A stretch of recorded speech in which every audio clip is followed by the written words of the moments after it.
ಗುರುಗಳೇ, ಹಾ ಈಗ ಲಾಲ್ ಕಿತಾಬಲ್ಲಿ ಹ್ಮ್. ಲಾಲ್ ಕಿತಾಬ್ ಗ್ರಂಥದಲ್ಲಿ ಹಾ ಗ್ರಹ ದೋಷಗಳ ಬಗ್ಗೆ ಏನಂತ ಪರಿಹಾರ ಕೊಟ್ಟಿದ್ದಾರೆ? ಪರಿಹಾರ ಅಂದರೆ ಈಗ ಒಂದು 2 ಗ್ರಹಗಳ ಬಗ್ಗೆ ನಿಮ್ಗೆ ಹೇಳ್ತೀನಿ ನಾನು. ಹಾಂ, ಹೇಳಿ. ಶನಿ ಮತ್ತು ಗುರು. ಹಾಂ.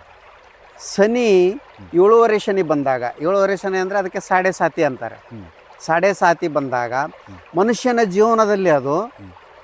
30 ವರ್ಷಗಳಿಗೊಂದು ಸಾರಿ ಬಂದೇ ಬರ್ತದೆ ಸಾಡೆ ಸಾತಿ. ಪ್ರತಿಯೊಬ್ಬ ಮನುಷ್ಯನಿಗೂ. ಪ್ರತಿಯೊಬ್ಬ ಮನುಷ್ಯನಿಗೂ. ಒಬ್ಬ ಮನುಷ್ಯ ಜೀವಂತ ಇರೋವರೆಗೂ ಅಂದರೆ 3 ಸಾರಿ ಅದು ಬರ್ತದೆ ಸಾಡೆ ಸಾತಿ. ಅದರಲ್ಲಿ ಒಂದು ಗ್ಯಾರಂಟಿ ಇಲ್ಲ, ಅಲ್ಲಿವರೆಗೂ ಇರ್ತೀವೋ ಇಲ್ಲೋ ಗೊತ್ತಿಲ್ಲ. ಮನುಷ್ಯನ ಜೀವನದಲ್ಲಿ 3 ಸತಿ ಬರುತ್ತೆ. ಹೌದೌದು, ಅದ್ರಲ್ಲಿ ಒಂದು ಗ್ಯಾರಂಟಿ ಇಲ್ಲ. ಒಂದು ಗ್ಯಾರಂಟಿ ಇಲ್ಲ, ಇರ್ತೀವೋ ಇಲ್ಲೋ ಗೊತ್ತೇ ಇಲ್ಲ. ಹೀಗಾಗಿ ಒಂದು ಗ್ಯಾರಂಟಿ ಇಡೋದಿಲ್ಲ ನಾವು. 2 ಮಾತ್ರ ಗ್ಯಾರಂಟಿ ಇಟ್ಟಿರ್ತೀವಿ ನಾವು. ಆ ಚಿಕ್ಕವನೇ ಇದ್ದಾಗಲೇ ಕಡೆಗೆ ಹುಟ್ಟಿದ ಆರಭ್ಯದಿಂದನೇ ಆ ಸಾಡೆ ಸಾತಿ ಇತ್ತು. ಸಾಡೆ ಸಾತಿಯಲ್ಲೇ ಹುಟ್ಟಿದ ಅಂದರೆ ಅವನು ಮುಂದೆ 30 ವರ್ಷದವರೆಗೂ ಸುಖವಾಗಿ ತಿಂದು ಉಂಡು ಬೆಳಿತಾನೆ, ಚೆನ್ನಾಗಿ ಬೆಳಿತಾನೆ. ಯಾವುದೂ ಅಡೆತಡೆ ತೊಂದರೆ ಆಗೋದಿಲ್ಲ ಅವನಿಗೆ. ಆಮೇಲೆ ಯೌವನಾವಸ್ಥೆಯಲ್ಲಿ ಬಂದ್ರಂದ್ರೆ ತುಂಬ ಮದುವೆ ಆಗಿ ದಾಂಪತ್ಯ ಜೀವನಕ್ಕೆ ಕಾಲಿಟ್ಟಾಗ ಬಂತು ಅಂದ್ರೂ ತುಂಬ ಕಷ್ಟಪಡಬೇಕಾಗುತ್ತೆ ಅಲ್ಲಿ. ಹಾಂ, ಶನಿ ಉಚ್ಚನಾಗಿದ್ದರೆ ಅಷ್ಟು ತೊಂದರೆ ಕೊಡೋದಿಲ್ಲ. ಶನಿ ನೀಚನಾಗಿದ್ದಾಗ ಮಾತ್ರ ತೊಂದರೆ ಜಾಸ್ತಿ ಕೊಡ್ತಾ ಇರ್ತಾನೆ. ಅದನ್ನು ತಿಳ್ಕೊಬೇಕಾಗ್ತದೆ. ಇದನ್ನು ಜ್ಯೋತಿಷ್ಯದಲ್ಲಿ ಹೇಳ್ತಾರೆ.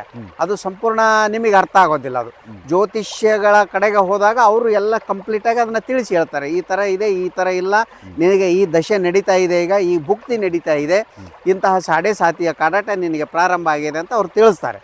ನಾನು ಜ್ಯೋತಿಷ್ಯ ಮಾರ್ಗದಲ್ಲಿ ಅಷ್ಟು ಬಲ್ಲವನಲ್ಲ. ಲಾಲ್ ಕಿತಾಬು ಎಲ್ಲ ತಿಳ್ಕೊಂಡಿದ್ದೀನಿ, ಓದಿದ್ದೀನಿ ಅಂದ್ಬಿಟ್ಟು ತಿಳಿಸ್ತೀನಿ ಅದ್ರ ಬಗ್ಗೆ ಮಾಹಿತಿ. ಹೇಳಿ.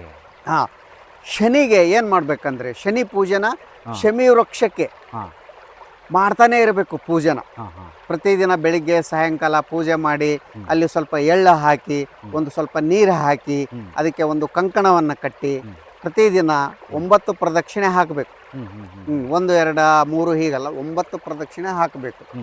9 ಪ್ರದಕ್ಷಿಣೆ ಹಾಕಿ ಕೈ ಮುಗಿದು ಅಲ್ಲಿ ಸ್ವಲ್ಪ ಎಳ್ಳು ನೀರು ಹಾಕಿ ಕೈ ಮುಗಿದು ಮನೆಗೆ ಬರಬೇಕು.